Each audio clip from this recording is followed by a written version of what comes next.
I'm Rexy, This is Big T. and we're going to be explaining the cell membrane in detail. So the main purpose of the cell membrane is protection. What are we protecting? Protecting from possible pathogens and possible invaders, as well as food that may be intaked and excluded.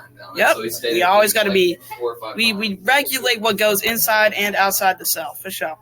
So the main components here are the heads and the tails. So these little balls on top and bottom are heads. They are phosphate glycerols. They are also hydrophilic. What does that word mean? It means we're touching all the water. We're touching all the water. That's why it is a bilayer. We need heads on bottom, heads on top. Now the tails, these little strings in the center attached to the heads, these are composed of fatty acids, and they are hydrophobic, which means they do not like water. These little yellow keychains, can you point to that, Big T? Yeah, those are the cholesterols. Cholesterol is a lipid, and it increases fluidity, which basically means it makes the cell membrane more like flexible, so we can perform exo and endocytosis way better. Now,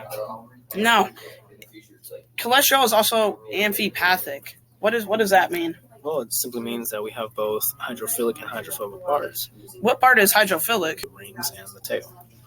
Absolutely. Now, there's a bunch of random parts in the cell membrane that have letters on them. What are these parts, Big T? Well, first we have the channel, as we see in the middle. In the middle, yeah. That's responsible for carrying some big molecules into the cell. We also have the integral protein. This little green one? Yeah. And it's more for just structure as it goes the length of the entire membrane. Yep. Then we have the P over there. Yep. This peripheral protein, all that means is that it's on top of the cell. What's that little G over there? That would be our glycolipid in this case, since it is attached to a head. If it were attached to a protein, it would be a glycoprotein. Absolutely. All right. Now, hydrophilics are polar and hydrophobics are non-polar. For example, the cholesterol over here, can you point to that, Big T? The bottom part, that's polar. And then the rings and the tails, the hydrophobic part, that's non-polar.